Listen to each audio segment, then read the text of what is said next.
Good afternoon, everybody, and thank you for joining us today. Over the next 45 minutes, Suella and I are going to go through the impact of some of the recent and upcoming regulatory changes as it relates to outbound calling and how we at C-centric can help you navigate these challenges. As you can see from this, my name is Neil Devadarsan, and I head up our data analytics and data strategy practices. I've worked in the industry for over 20 years with a particular focus on enhanced data-led engagement and optimization. And my name's Suella Sharp, and I've worked within the contact centre industry for over 15 years now, both within financial services and more recently with TalkTalk. And my track record is in achieving stretching trading targets through transformation of people, processes and data. Right. Many of us at C-centric have worked in contact centres, so we understand the day-to-day challenges of a multi-site outbound operation, and that's both from a commercial and a regulatory perspective.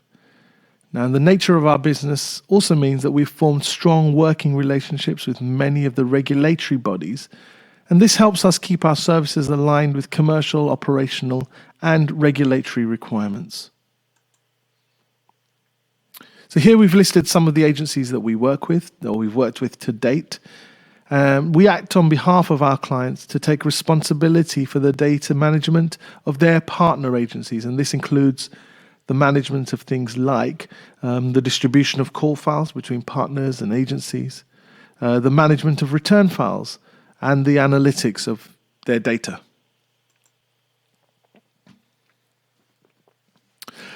So yes, we're definitely seeing a tightening of the rules under which outbound dialing is governed, and I think it's fair to say that we are all feeling the pressure.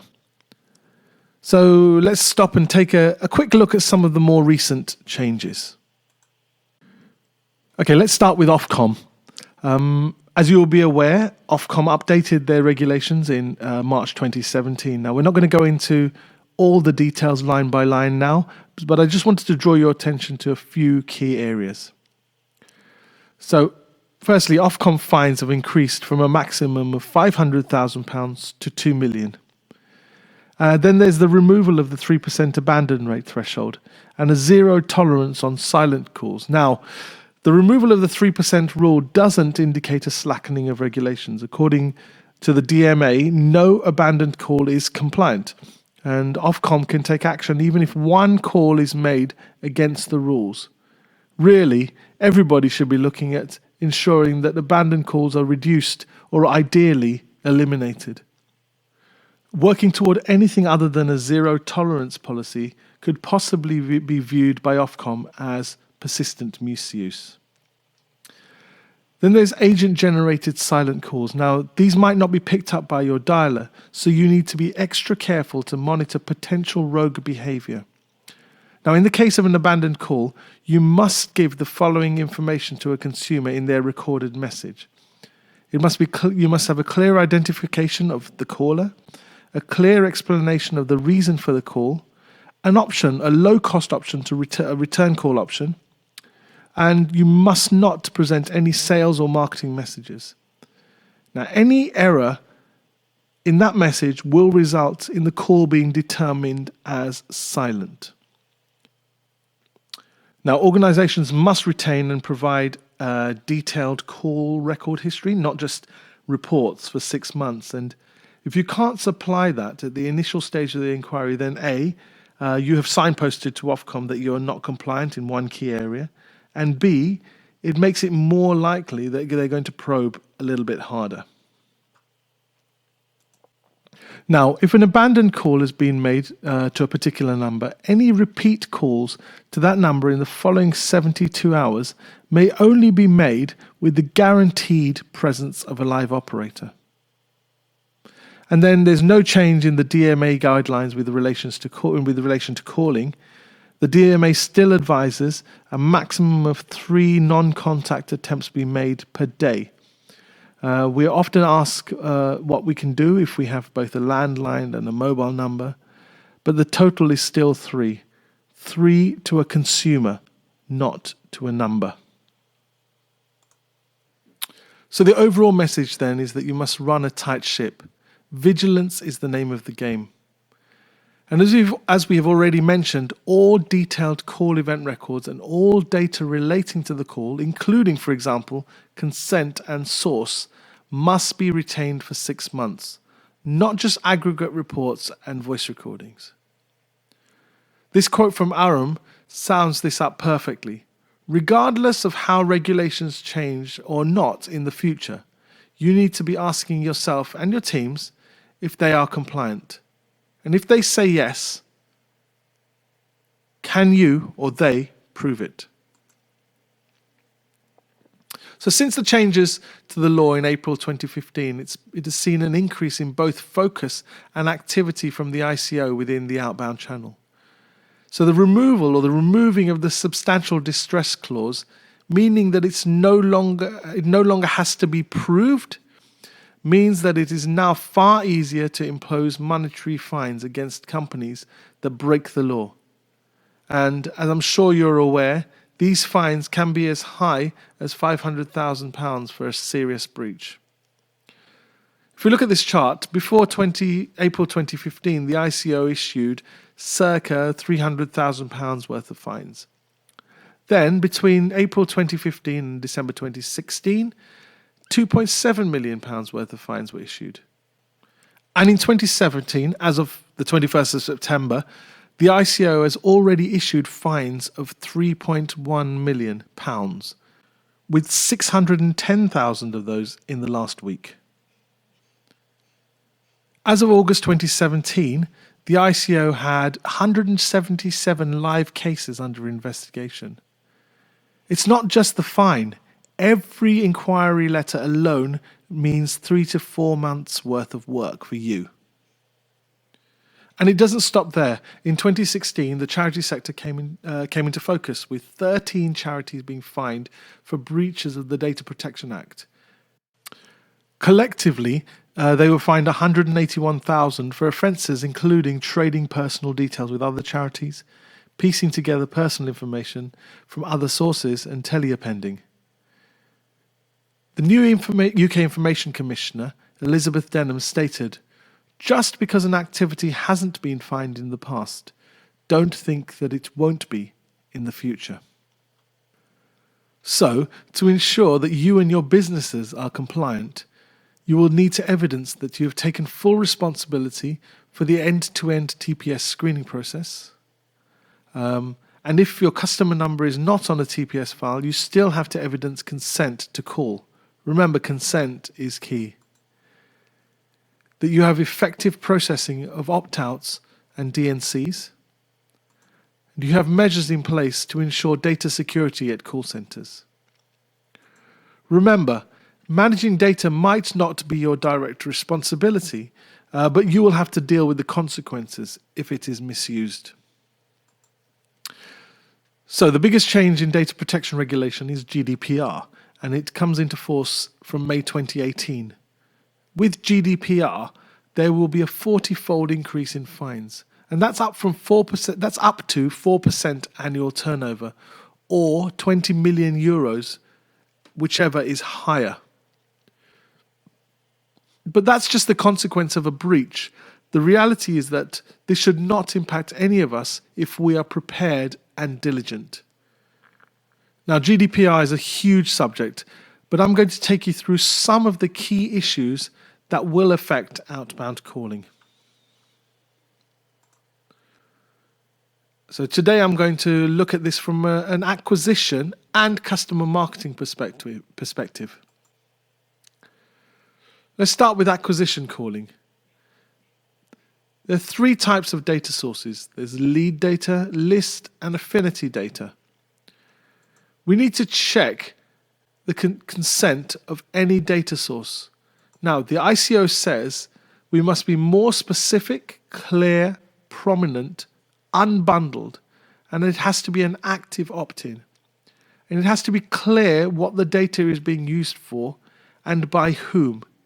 It also has to be easy to withdraw.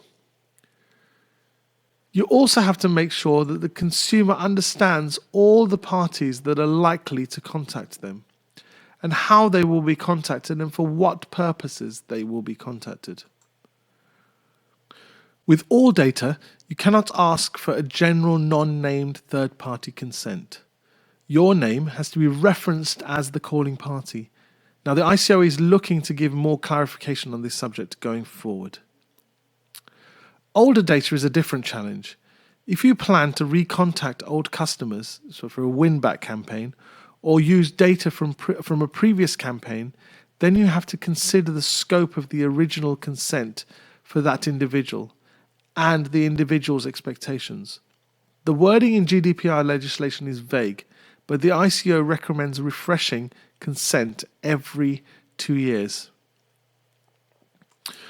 Now, with new regulations, it will be difficult to obtain blanket permissions to contact a lead.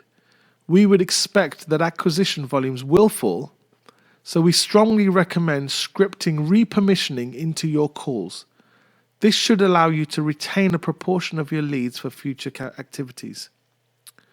And permission obtained verbally is valid as long as it is clearly auditable. And each organization is different, so we would recommend a professional review of your end-to-end data collection and sourcing strategy. Now, you do not need to repaper or reconsent existing permissions. However, you must use those consents in line with new GDPR regulations. To do this, you need to know the terms and conditions under which they were signed. So, have you obtained specific permission to cross-sell products and services, for example? The other thing to consider, you're not allowed to add additional customer information to existing records from an alternative source unless you received specific permission from the customer to do so. Even if the customer has given the third party permission to share their data. You can, however, call consumers provided your consent is in line with GDPR, and then use that call to expand their permissions. And as unnamed third-party contact is no longer possible, companies that relied on that data are seeking alternative ways to speak to those customers, such as service and hotkey transfers. Again, we would recommend a professional review of the permissions. And finally, let's look at some of the other issues that are really important. Data deletion, for example. Check your outsourcers are deleting their data. And then historic information, prospect or customer. There is leniency on old data. You need to just check the permissions very carefully. And you need to know what's new and what's old, so you aren't over or under suppressing and making sure you've got the right volumes for your marketing activity. And then, of course, permission processing is key, and you must process data in line with the permissions that you have on the file. So things like TPS and opt-out processing are now critical. And in line with the consumer's right to withdraw their information or erase information, consumer preference centers or management tools are becoming more valuable as it makes it easier for a consumer to manage their own preferences at any time.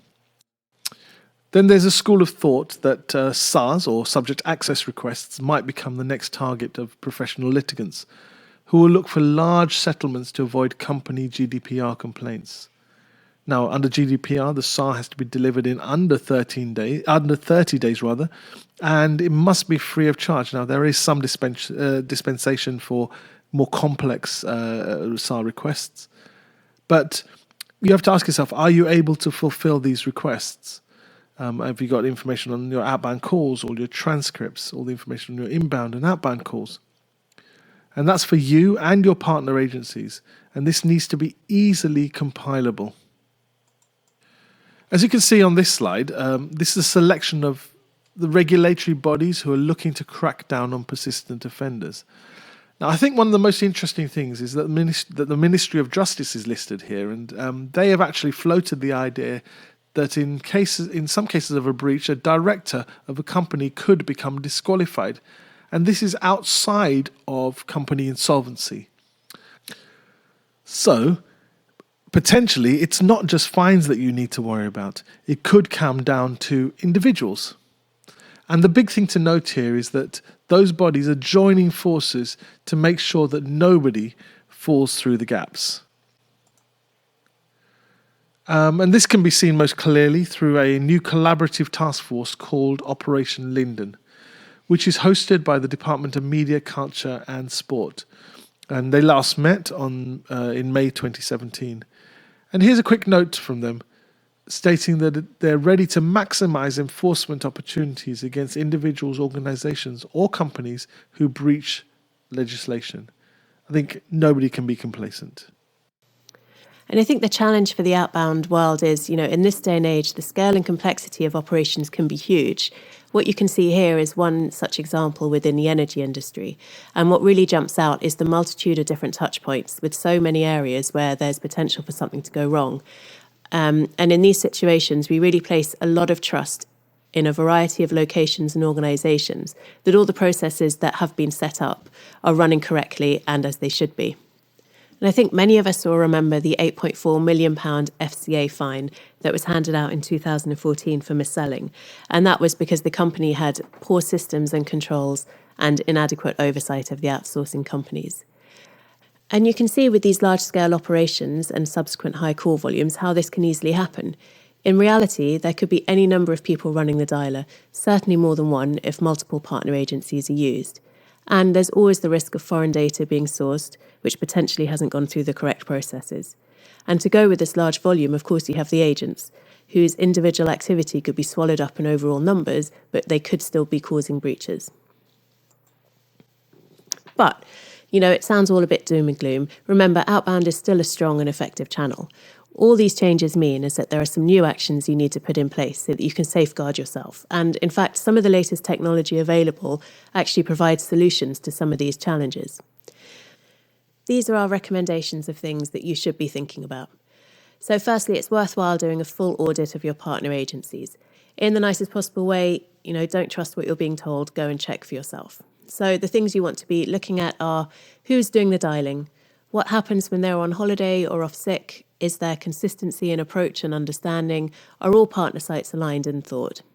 And what is the monitoring process for dialing activity? What types of reports are being looked at to ensure compliance? And actually, this reporting point in terms of what you're looking at is applicable across the board, both from dialing to agent.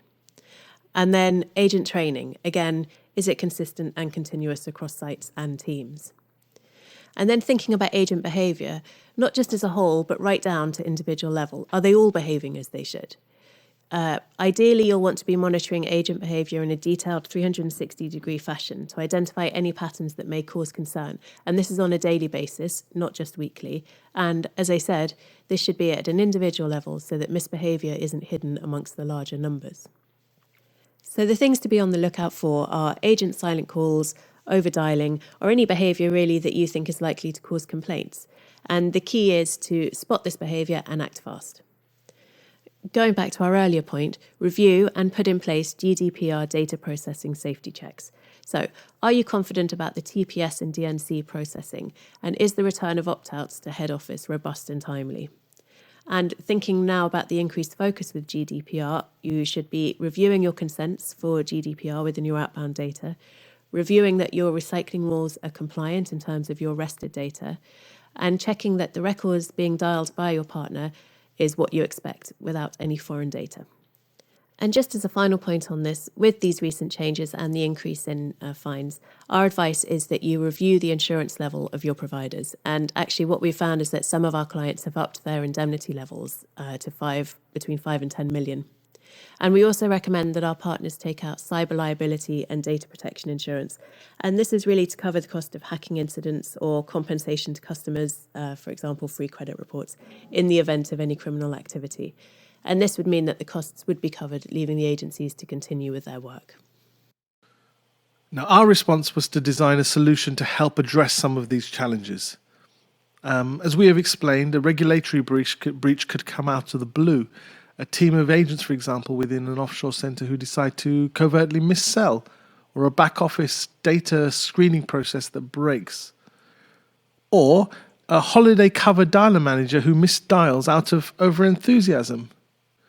What we felt was needed was an automated tool to constantly analyse the dialer data in the background and flag up risks. Now, whether the operation is an in-house or an outsourced operation across multiple partners, think of this product as an early warning system that operates across both compliance and performance management. CCAM also helps you take back control of your outbound dialing in terms of controlling partner performance and cost. So let's look at the tool in a little more detail. Our approach is not to rely on what has been reported. Instead, CCAM takes daily raw dialer data dumps from your partners. We then scrub, transform, and map that data to lookup tables. It is then loaded into our analytical platform to enable consistent cross-center analysis. The automated reporting and alert system then monitors and analyzes all call events, whether they're agent or non-agent, and this can help flag up any performance or compliance issues before they become a problem. It also highlights individual activities that are either unexpected or non-compliant. Now, all call event data is held for 6 months for audit purposes.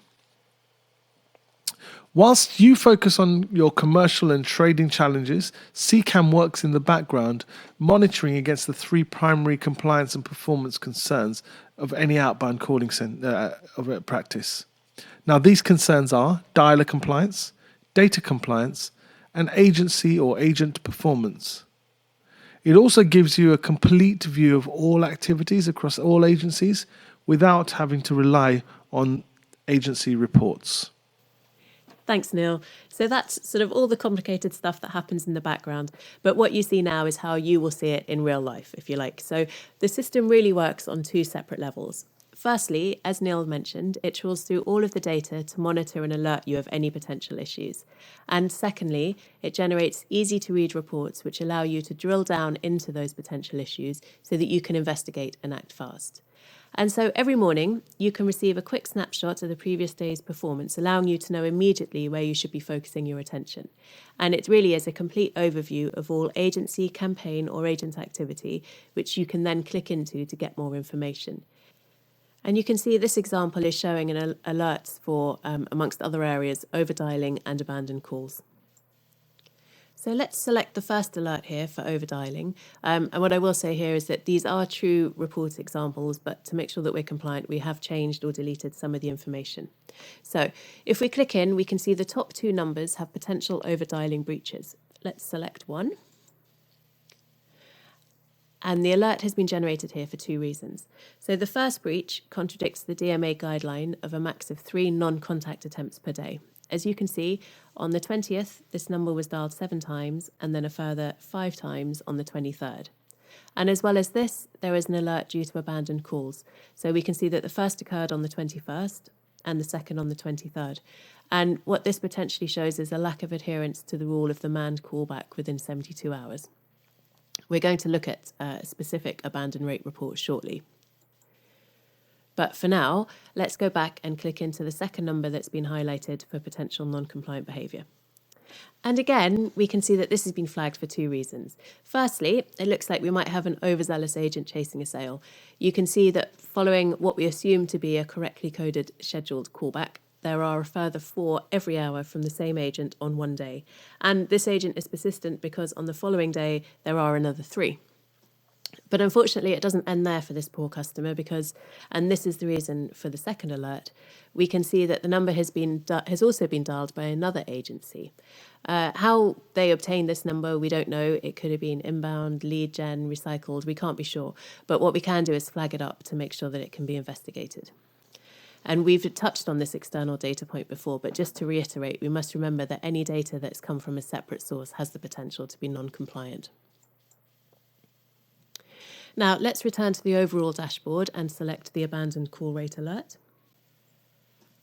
As Neil mentioned earlier, a 3% abandon rate is no longer a safe harbour, and the DMA consider every abandoned call to be non-compliant.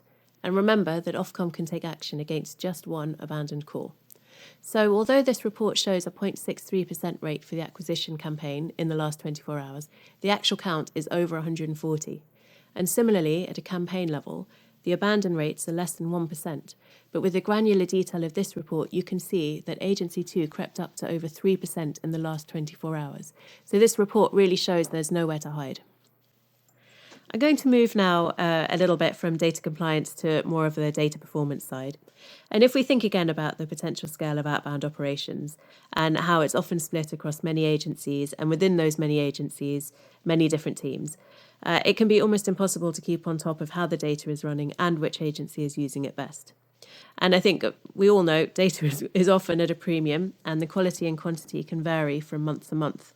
With the constant commercial pressures, it's important to know where to put it to make sure that you get the best return. And trying to understand the best place to put it by looking at multiple reports in multiple formats from multiple agencies can be confusing and incredibly time-consuming. So what this report that you can see now on the screen does is give you really simple and fast access to true agency and data benchmarking. So the example here shows results by agency and dataset, and it really takes you straight to the granular level. And you can clearly see that in terms of sale conversion, Agency 1 is outperforming Agency 2. And then what we can do is look in a little bit more detail and look at the outcomes to get a better idea of what's really going on down on the calling floor. So you can see that Agency 1 seems to be dialing through the data faster. They have a higher number of sales, but they are also closing more records. So although they are performing well now, this kind of cherry-picking activity could result in them running out of leads before the end of the month. Which brings us on to the next report. This daily data view means that you can monitor how each agency is dialing the data, and it also enables you to more accurately forecast for the days coming. Things can change as the month goes on, we all know that, and what might perform well at the start of the month can drop off or change towards the end of the month. But what this helps you do is really keep on top of forecasting versus your actuals, which means that you can plan your operation more effectively, both in terms of sales numbers that you're generating and reporting back, and the headcount that you're going to need to dial the data. And if you're looking at this report every day, you should be able to take remedial action fast, which means that hopefully you can avoid running short of data before the month is up, or have a situation where you see your sales numbers drop off. So hopefully an end to end-of-month surprises are difficult conversations. It can really help you keep control of your channel, your costs, and hopefully make sure that you hit your targets. And as with the other reports, you can break this down into more detail too. So we've just talked about data supply. For most of you, you'll rely on your data team or agency to ensure that the core data passes all compliance tests. However, as we've seen, in the future, it'll be wise to keep an eye on this. CCAM can perform last-minute checks to ensure that no downstream process has broken. Because CCAM has a daily updated TPS file, it will alert you to any occurrences of TPS matches on any call file. It will also alert you to any occurrence of DNC matches on a call file. It will flag up CLIs appearing in call history from unknown sources. And then there's post-calling high DNC outcomes. This could be a red flag for a broken process. CCAM will spot this early and will help you minimize harm. And this is just another area that CCAM can help with prior to calling, because we have a copy of the data files and access to the TPS list and historical DNC information from all call records. We're able to run the data to ensure that all correct suppressions are being or have been applied. Now, this can help you avoid similar fines to the £50,000 fine that HomeLogic received when their TPS screening process failed. And this is an example of what that suppression analysis report might look like. And you can see clearly here that despite best intentions, there are 360 matches to the DNC list and 580 matches to TPS. But of course, the result of an overall campaign depends on the agent styling. On this same dashboard that you'll now be familiar with, you will see here that there is a 2 next to agent. And this indicates that there are 2 areas that need to be investigated because results are outside of the norm and could indicate a breach. So as we mentioned before, you can click into any area to get a better idea of what's happening. This particular example shows potential agent compliant breaches, as well as more general agent performance and how they are using the data supplied. And you can see here that there are a few amber and red areas, and these correspond with the flags that we saw just now on the dashboard view. So this is flagging up a couple of things. For example, you can see here under short call duration, we have one amber and one red. And this is because a sale has been made, but the call is shorter than we would expect to see. And this could mean that an agent might be selling on a cancellation, or they're missing out key compliance points in the call. They just want to wrap up that one sale and move on to the next. And this report also highlights those with a higher than expected DNC rate. And I remember actually one instance where we noticed a team with abnormally high levels of DNC coding. And when we looked into it by running reports similar to this, we saw that agents had been coding sort of hot lead customers as DNCs, because what this did was removed them from the overall calling list into their personal callback file to ensure that that customer came back to them and they could complete the sales themselves. It seems like a simple agent trick to ensure they hit their high sales targets, but it can easily destroy data availability if used widespread. And just a couple of other things that you can use this report to identify. We touched briefly earlier on the agency potentially cherry picking from their data. And this report can show you that agents at individual level, whether they're cherry picking and burning through the data, or if their DMC rates are lower than you would expect to see. In fact, we've definitely seen instances where agents might have a lower than average DMC rate, but they do have a very high sales conversion, and this can indicate outcome manipulation. They might have coded not interested or non-DMC callbacks or answer phones to inflate their sales figures. But again, this can also lead to over-dial breaches and potential complaints from customers. And this is just one last report example. With all the operational focus and constant pressure on commercial targets and costs, this agent league table is vital in understanding who's doing what on the calling floor. And as we've seen with other reports, this is also cross-agency by data set.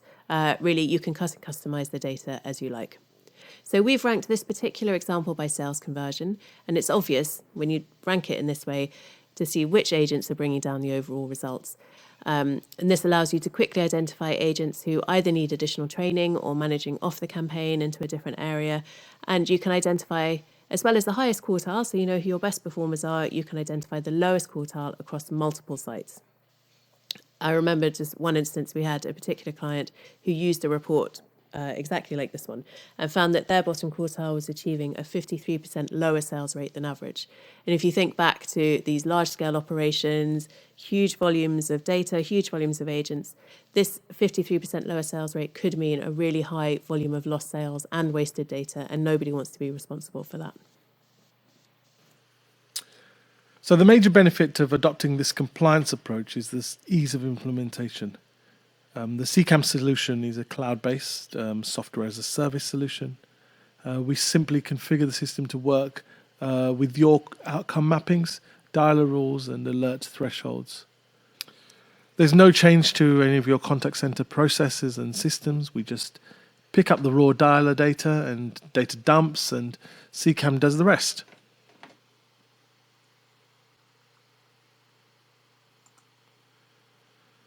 So we've already worked with collecting dialer data from most of the UK outsourcers. Currently, CCAM processes over 1 million call events a week across 12 outsourcers. And our implementation team will carry out the discussions on your behalf. So you don't really have to get involved too much at all. So let's just have a quick recap of the solution itself and the solution's benefits. Firstly, it's an early warning system. This is a key feature of CCAM. It helps circumnavigate issues before they become issues. It's also a mechanism to triage. It helps avoid lengthy investigations and helps you to focus on resolution. Then it's evidence-based. The key to not falling foul of the regulators is showing that you have good policy and practice, and you're able to prove that you have adhered to that. And again, it gives you simple, quick and easy access to true benchmarking across agency, agent, and multiple sites. Means that you can have more control with less effort. And bespoke analysis. Really, it gives you the ability to get granular level data on all dialing and calling activity, which gives you complete transparency. And finally, working with C-centric also gives you access to a group of industry and data experts. Our experience can help you unearth hidden gems in your data and help you avoid potential compliance repercussions. Either way, you'll be in a much stronger position working with CCAM. So as we've mentioned earlier, we can help you assess your compliance position and plan for the future. We run audits on your existing calling data as well as help determine if you will be fit for purposes from May 2018. We can also advise you on how to plan your data collection strategy in line with future compliance requirements.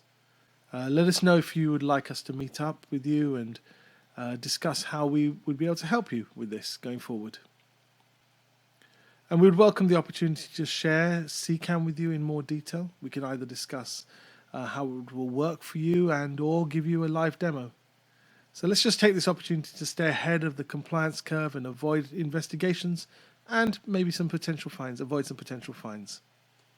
So thank you again for your time today. We will be running some more webinars shortly on our other products and services, but in the meantime, please contact either Neil or myself if you would like to be invited to these, or if you would like to discuss any other aspect of the CCAM product. Thank you very much.